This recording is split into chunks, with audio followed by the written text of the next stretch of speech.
My name is Carley Jones and I'm the founder of Kettlebell Kitchen, and today I'm ready to tell the truth. What is the truth, Carley? Tell me about when you first set up Kettlebell Kitchen. I set up Kettlebell Kitchen in 2016 on a bit of a whim. Had 40 grand savings and I thought I had a mad idea, and people were saying it's not going to work, healthy fast food, like where's the sense in that? But I seen a gap in the market and I thought let's go for it. So opened Kettlebell Kitchen. Why did you choose Kettlebell Kitchen? I wanted like a really quirky name where you could tell by looking at it that it was healthy food and it was gym related food, and it had a nice little ring to it, and you could break it down to KBK, which I liked. So where would you first open? So we first opened in Ancoats in Manchester, and we got it right. The first unit smashed it, did so well. What when you say so well, what were you doing? It was just the vibe that it just started ballooning in Manchester. It was something that was missing and would fill this void. We created a hub really where people could come, gym-related people, CrossFit people, bodybuilders, that could come and kind of congregate in one place, get healthy food, listen to good tunes, and meet each other, mingle. And it was kind of like the place to be really for healthy post Was anybody else doing that? There was a few, yeah. I would say there was similar. So I wouldn't say that the idea was original. I certainly can't claim that. But they were doing it on small scales, and I knew that I wanted to do it big, and I wanted to hit Manchester in the city centre. At the time, Ancoats was up and coming, so we were one of the first people to open around there. We got a great deal on the unit, years rent-free, and yeah. What was your goal with it? When you first set it up, what was your vision for it?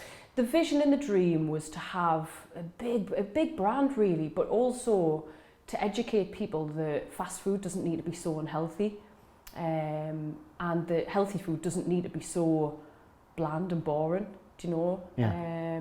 And it was kind of, we hit it at the right time. You know, at this point you didn't have protein pots at M&S. You couldn't just nip in and grab, you know what I mean, some vegan food. It was just at the height, or the start of it. It hadn't even kind of begun really. So we just got in there at the right time. And when did you think to yourself, this is going to be massive? Was there a point where you thought to yourself, oh my God, this is like... I had to keep pinching myself. I didn't realise what I was actually creating because I was so busy running around like a headless chicken trying to keep up with the demand of this business. You know, we'd have queues out of the door. And when we opened it, we didn't pay a company to design the unit. We just shoved it together. Literally, my cousin from Newcastle came up, who was a builder, and we worked together on fitting this thing out. I didn't have a clue what it was going to look like. You know, my logo was sketched on a bit of paper and someone digitalised it for free. Like that's, you know, it was raw it was really raw. We didn't have enough money to fit the floor. Stuff like that. Have you had an experience before in anything like this? No, so I came from a call centre background, so managing people was a yes. But nothing like this. I'd never served anyone behind a bar or at a table before in my life. So I was learning as I was going, I was making it up, I was winging it. We'd laid it all out wrong. We didn't put a sink front of house, so when we were doing fresh shakes, we had to run through the back of the kitchen, and you know, it's like a traffic jam and trying to wash the jugs and come back again. It was carnage, man. And when you put a queue out the door and you're sweating and people are kicking off because the food's taking too long, but it worked. People kept coming back. In year one, we did 1.2 million quid turnover, and we did a 200 grand profit. In your first year? In my first year. And all on my own. There was no investors, there was nobody telling us what to do or involved. So obviously people are sniffing around now, thinking, oh, Carley, can I invest in this? Yes. So what? Tell me that. So I had quite a lot of interest at that point. I had an offer on the table. And it was a local, lovely Manchester businessman. He came in and he was like, I want to speak to Carley Jones. He'd done his research, he knew who I was. And he sat us down and he made us an offer. What was the offer? The offer was 500 grand for 25% of my company. But he was placing the money before he'd even invested the money in his own companies. Do you know what I mean? So I was a little bit like, ooh, a bit nervous. So I confided in one of my friends. A good friend? At the time. Yeah, a good friend. Good, I would consider him a good friend and kind of a mentor in business really for me. And he turned around and said, look, I can't give you 500 grand, but I want to invest. I want to help you grow this business and make this into something amazing. You know, this dream that you've got. Let's go drive-throughs. Let's grow like mad. You know, open loads in Manchester. And I was kind of he could only invest 100 grand for the same shares. So I've got these two offers on the table. One from someone I don't know and don't trust because I don't know him, and it's a big chunk of money, and this could really take me somewhere. And I've got this offer of someone I know and trust, but it's nowhere near. It's a fifth of that. So what do I do? Do I go with me heart? Do I go with me head? And what did I choose? I went with my heart. I went with the. What is he saying to you to kind of convince you to go with him? Because obviously it's not just one conversation you're having with him. Obviously he's playing off the other guy. You know, he's saying, look, why go with him? Looking back on it now, do you feel manipulated from that position that person's put you in? Not too much then. I mean, I regret that decision, of course I do, but I cannot live with regrets. You know, you can't do that. But I went with my heart like I always do. And should I have gone with the bigger offer? Would I have been in a different position right now? Probably. But, you know, he said, look, I'm going to be hands-on, I'm going to help you, I'm going to grow this. Me and you are going to be a team to be reckoned with, you know. And that is what pulled us in. A bit like the dragon scenario, yeah. You know. Some people just want that dragon and they don't care what it takes to get them in, you know. And I kind of just wanted him. I felt safe. I trusted this guy. And what happened? I should never have trusted him. Why? One thing led to another, and we grow. We continue the business. It's going crazy. We've signed up more stores. We're doing body power. We're doing all these huge events, and we'll get a head office unit, and we end up buying Soulmate Food, another meal prep company, and. What is Soulmate Food? It was probably one of the first meal prep companies to start in the UK. How big is it? Sorry? How big was it? Pretty big. I would say it was the second biggest to Kettlebell, if not on par. So the company was in liquidation at this point. This was Soulmate Food. And Jamie said, look, we've got a chance to buy it. Let's do it. Let's buy it. We've got the money. Let's buy it. You know, this is going to make us the biggest meal prep company. We're going to, you know, we're just going to balloon from here. Are you thinking that's a good decision again, or are you just relying on? I seen the brand and I was bought in by that. I've got to admit, you know, I really wanted that company. I used to have a juice cleanse with Soulmate Food like 10 years ago. Yeah. And so to think that I could actually have this company was. And was it financially viable, that business at that time? Where are you sort of at this point? The businesswoman that I know, are you thinking numbers back then? Or are you thinking that I used to have this brand and I used to have a juice and you're going with that more than looking at the numbers? No, I was going with everything.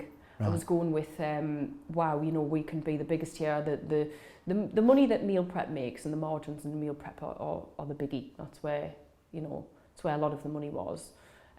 Stores are ropey. You know, you can open 3 stores and one works. You know, it's risky. If you get it in the wrong place, that's it, you're knackered. And we did make that mistake. We made that mistake with First Street when we opened that one. And did you make that mistake, or? You know, my business partner was very much on board with it, but I'm happy to take the flak for that completely. Yeah, you can't always get it right. What sort of like transpired after that then? After you? So what happened was I bought Soulmate Food, and my business partner at the time, I'm going to name him Jamie, yeah. is his name. I won't name his surname. He said, let me deal with the acquisition of the company. I want to bring this in. You've got enough stress on your shoulders. You run Kettlebell. Okay, I'll deal with the staff. I'll deal with this, that, and the other. All the legals, everything. So great, you deal with it. And he cracked on. And if I'm honest, completely ballsed it up. We ended up with 3 production units. So we had a rented one, we had one sat dormant next to Jamie's headquarter unit that we couldn't afford to fit out, and then we had a third one in Rossendale. It was just madness. That's miles away, Rossendale. Yeah, we ended up with 25 staff that were tupied over. They came with 3 months notice periods, and they wouldn't move, so we had to make them all redundant. The whole thing lost us an absolute fortune. That was the start of the pain, the money pain. That was when things started getting a bit, oh God, hairy. We hadn't really felt it until then. What was, so that happened then. How are you trying to save that? What happened after that? I wanted to do a Crowdcube campaign to raise £2 million, and Jamie didn't want to do it, just dismissed it and said, why? No. I don't know. Because that seems like a really good idea. I know. And we had the brand, we would have done it, Because people are invested in the Kettlebell Kitchen brand, aren't they? Oh yeah, and it was so well known in the UK. Every fitness buff knew what Kettlebell was in the UK. It was mad. So we didn't do that, and unfortunately 2 months later, Jamie comes to us and says we're going to be in a bit of a black hole at the end of this month. We're going to be down 30 grand on. At what point are you getting because you opened one in Newcastle, didn't you? At what time did you do that? No, that was like 6 months, 8 months later. Right. So the start of the money problems was that there's buying that company that knocked us for 6, and the way it was brought in and whatever. But then, Jamie came to us with an idea. I've got me best mate, best man at my wedding, trust him more than I trust anybody, and he's called Gary, and he wants to come in and he wants to invest. We can have the money in the account in 3 days. I've gone through the business and financial models with him, he's happy. So this is our answer. This is going to give us some money to fit out the headquarter unit, and it's going to give us some money for the wages at the end of the month. So I thought, brilliant, let's go. And he dealt with all the paperwork. Gary came in, and yeah. So, did you not actually ask about this guy? Now, I'm not saying this because this is the naivety bit of it, right? That everybody needs to understand. How naive were you back then not to check this guy out? Oh, I was very naive. I was so naive. I mean, I knew of Gary. I actually took over a call centre in South Africa that he used to run. So I knew of him. What's his background? PPI. Right, okay. He's earned all his money through PPI. So, yeah, I mean, Gary came on, and unfortunately Gary wanted his FD to come on board, and at the time he's called Colin, and it was positioned to us that this was a luxury. You're going to have an FD that's on my books. He's not on the company books, so you're not paying for him, don't worry about his wage. And he can take all the stresses and stuff off you of the finances that have been driving you a bit mad recently. You know what it's like, if anyone that's a business owner, especially of a medium-sized business, or small business, you're wearing 20 hats, you're stressed a bit, you're like, do you know what I mean? The finances are such a pain. Yeah. And they were really holding us back. I was like a storm of chaos everywhere I went, because I just had too much pressure and too much things I was dealing with. So to know that those finances could be taken off us, was a godsend. So I agreed, yeah, please help me with the finances, come in, take it all off us, I'm buzzing with that. And that was it, basically. Start off. That was the start of it. 2 days before we were about to launch Newcastle, which would have been my 4th store, I had communication just saying off Gary that the company needed to go into liquidation. It was in too much debt. He rang you up? He rang us up. Jamie rang us up. So Jamie started to suddenly be the messenger between everyone, right? He was like the little devil on me, the angel on my shoulder, I should say, who was trying to lead the way. Looking back now, I can see the manipulation and what was going on, but I couldn't at the time. So yeah, it was kind of the start of the end, if I'm honest. So company has to go into liquidation, and all the staff will be released without pay, Gary said on his email, which I've brought, but I won't go into them all. But yeah, And go on. I was heartbroken, absolutely heartbroken. I just thought, what? Like, you know, I knew we were struggling month to month a bit. We were a growing business, you know. But surely not. Like, this can't happen. We can't not pay staff next week. I'm launching Newcastle tomorrow. What's going on, you know? And I was like, we were just about to launch a Crowdcube campaign. So I was like, can we not just hold off for 2 months? Let this money come in. We'll hit 2 million quid. I knew we'd hit it. We'd pay off any fit out debt and whatever else debt, and would have a lovely chunk of money to go forward with here in capital. No, there's not enough time, you can't do it. Little did I know at that point to set up 2 new companies. Being? Without me on them. Being what? KBK Meal Prep and KBK Stores Limited. How did you find that out? I later got told that they'd done it by them, but I didn't know they'd done it then. So they told us that they'd set them up, and they told us that, I said, why aren't I on them? And they said, well, because you're going to get slaughtered in the media. You're going to get hit in the media, and this cannot look like a typical Phoenix job. It can't. So they were honest with you, and they told you that Yeah. they've actually manipulated you and done this, and this is what's going to happen to you? No, I didn't know at this stage. No, that's jumping But ahead. they told so, you afterwards? No, so I knew. Like, I knew they'd set up 2 new companies, and I said, why aren't I on them? And that was why. So, but at this stage, I understood. I thought, okay, fine. You know, I was getting text messages, Carley, trust us through this process.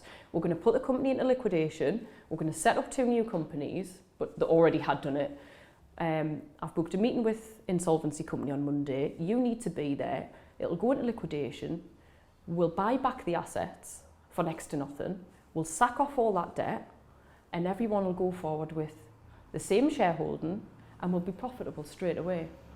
So obviously, you know, the staff will be released then, but they'll get paid then. So you're going to temporarily be hitting the media. Just deal with it. Not interested in how you feel about it. Put the emotion to one side. And obviously that happened, and I got absolutely slaughtered by the media and trolls and all sorts of different things. Just talk me through that, mate, because it's so relevant at the minute. Yeah, it really Obviously, is, yeah. So what happened? The MEN picked up on the story. Yeah. So we just told the staff, and hours later I got a call off the MEN. But this is a story that I've heard, that everybody messaged me, or have you seen what Carley Jones has done to, or, you know what I mean? And it was spraying like, why will fire this? So nobody, it was just me that was on Company's House as the director. So these in fact 2 directors behind the scenes, Jamie, Gary and Colin basically, didn't really get a look in. It was just me, my face plastered all over Facebook and the MEN, and other news outlets picked it up and ploughed it out, and it was basically Carley Jones has not paid her staff. And honestly, the trolling in the comments was disgusting. Nobody knew what was going on behind the scenes. Nobody knew, you know, it was a shit situation, let's be honest about it. It was awful. What are some of the things, tell me about some of the things that have been happening to, just to give people a bit of context. Of course, yeah. I mean, it was stuff like she should go and sell a house in a car to pay the staff. I had on the comments section on the MEN, which they refused to take off Facebook. It was rough. It was horrible. There was lies put down there. People were dragging stuff up from me past when I was a teen. I had bloody, you know, I had some just horrible death threats. I had pictures of me mum put on. I had pictures of Kira's engagement ring, my partner's engagement ring put on from 2 years ago. How can she afford that? Pay your staff, sell it. It's like, bloody hell, it was horrible. Death threats? It was personal, yeah. I had inboxes saying, go and hang yourself. And people were putting your address on Facebook as well? I had people turn up at me home. What do you mean? I had people knocking at my door. Saying what? I don't know, I didn't answer, mate. Didn't answer. That's dark, isn't it? It was hard, it was really hard. So not only was I losing me company, or I thought, well, at that point I didn't know. I thought we were going to set up and go again, you know. So, but I was going through a bloody dark time, and then I'm just getting slaughtered by everybody. It was are you at that time suffering like mental health? No, you know, I could sit here and say that, but I wasn't. I'm a strong character, thank God. But it was hard. How did you get through that time? Look, I mean, it affected us in other ways. So I wasn't eating. I had a constant nervous jolt in my stomach. It was horrible. It was horrible. But luckily, my mental health, it's there, and luckily I didn't go in that horrible deep dark hole that some people can't get out of, and I can thoroughly understand why they can't.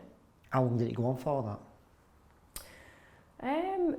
That went on for a few weeks, and look, at the end of the day, I thought that I was still involved completely. I was used to save all the staff and save the company, basically, and still believing that my name was going to go on those companies, those two new companies, after this all blew over, and the day came to buy back the assets of the company, or to put a bid in, and Jamie asked us to come into the office, so I did, and he said, right, it's been valued, it's 80 grand or whatever it was, you need 38 grand for your shares, can you get it? And I said, yes I can, give us an hour. So I went off, sorted the money out, and I sent a text to the FD and Jamie saying, I've got my money for the shares, let's go ahead, let's get it before anybody else does.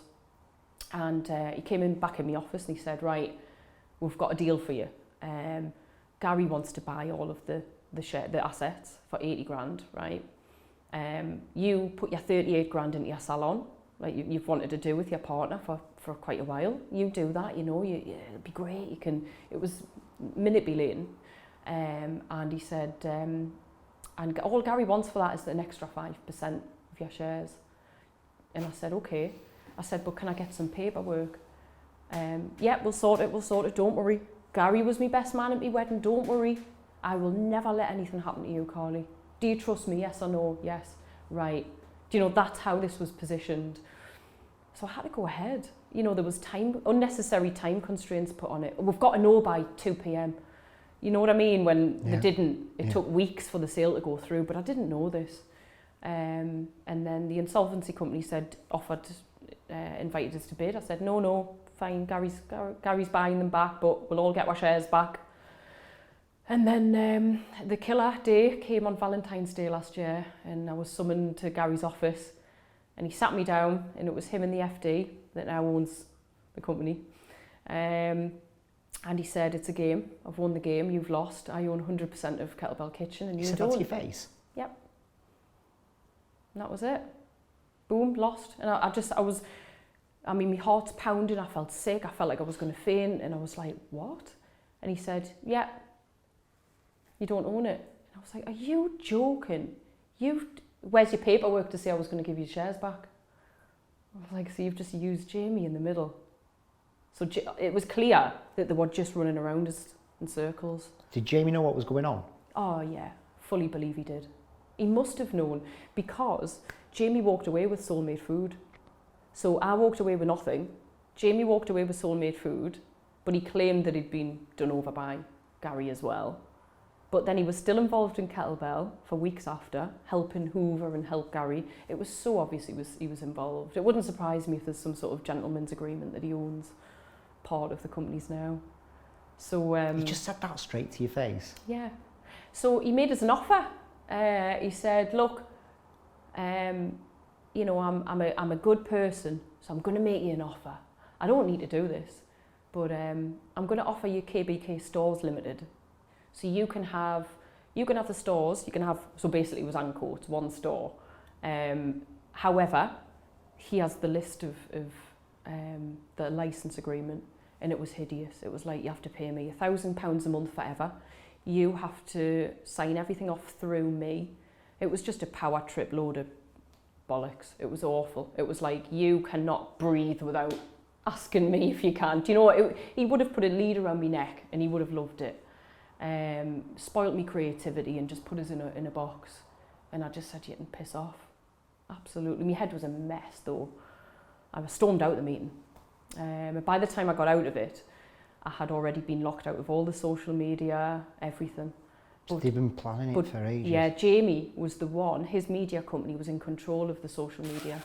That's how I knew 100% he was involved, because he was the one that instructed all that social media to be locked down and me kicked out of it all. And I'd built, without any media company, I built that Instagram from scratch, up to 44,000 myself, never used a company. And it was only a week before that asked us to change the owner and the email address. and it was Jamie that asked, so I knew he was involved. I had the choice to buy back the shares, being the only sole director. I had the first kind of dabs at buying all of it back, and I could have came up with 80 grand. I could have got that money, and I could have cut them two out, and I didn't. You know, moralistically, I can't do that. That's not me. That's not me as a person. That's greedy, that, you know. Little did I know that you were going to cut me out 3 weeks later. But you don't, why would, I can't get wrap my head around it why you do that to somebody else, mate. Just for the fact of just money. He said to me, if you hit out at me on media, I will make you penniless. And that's one of the reasons I haven't spoke out. I'm just going to be fucked in it now after that. No, I hope so. Why have you decided to talk about this now? I've been silent long enough. You know, I was threatened by Gary on an email, and he said, and I'll post it on my blog. You know, I'm going to write a detailed blog about this. I think I want to get the awareness out there. You know, these guys have got away with it, or they think they've got away with it now.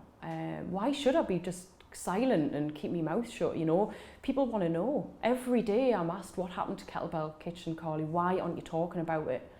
Honestly, every day I'm asked.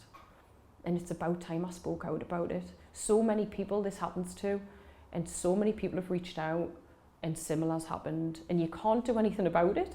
If a business partner basically ousts you out of your business, unless you've got 50 grand to take them to court, you're screwed. You can't really do a great deal. And look what's happened to us. You know, the founder's been taken out of our own business, and it's now been rebranded. Now Gary claims he's the founder of KBK, which, you know, it's just power. It's a power trip thing, ego thing. You know, when like there was that time where you couldn't, well, you tried to, and we've talked about this before, about getting the money to pay all your staff and stuff. Yeah. Were you thinking about them people, them sort of like staff members that have you reached out to them and stuff? I was devastated. I mean, there's a text that I sent to them saying I wanted to remortgage my home to pay the staff. See, nobody knows this, mate. No, nobody knows. No. And everyone just thinks she didn't pay her staff. What a devil. And I can see that. I can see why. But if they knew the truth and the turmoil I was going through, I was left to go and tell all of the staff, myself, with my sales manager, on payday, that the staff weren't getting paid. I mean, that was awful. It was disgusting. I couldn't believe I was doing it.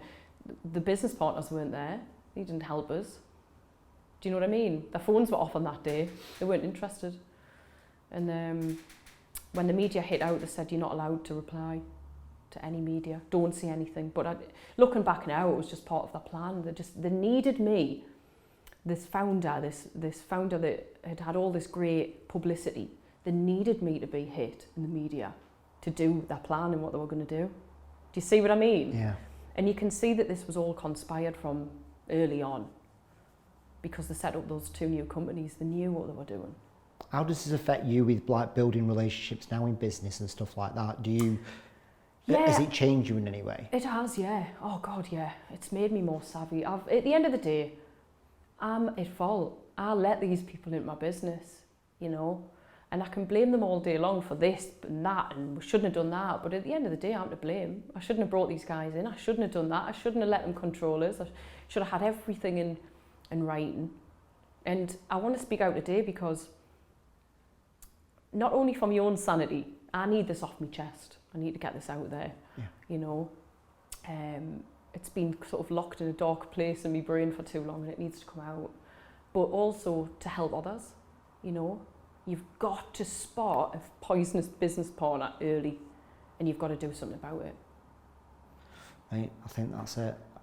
I want to say how proud I am for doing this, and the honour that I've had to help tell your story. I hope it just if one person just kind of makes them think to kind of go, look, I'm not going to make these decisions a big thing for me. Absolutely. Yeah. Is there any advice after everything that you've done now? Is there any piece of advice that you could sort of leave this video on? Please be savvy. Don't lose control. really research your business partners and potential investors before you bring them on board. Get all the paperwork, do it yourself, so you're in control. You know, little did I know that paperwork wasn't submitted and things didn't happen. You need to be on the ball. No matter how busy you are, you've got to, you know, don't just trust somebody by their word, unfortunately. And I'm not saying don't trust anyone in business, but just bloody hell be careful.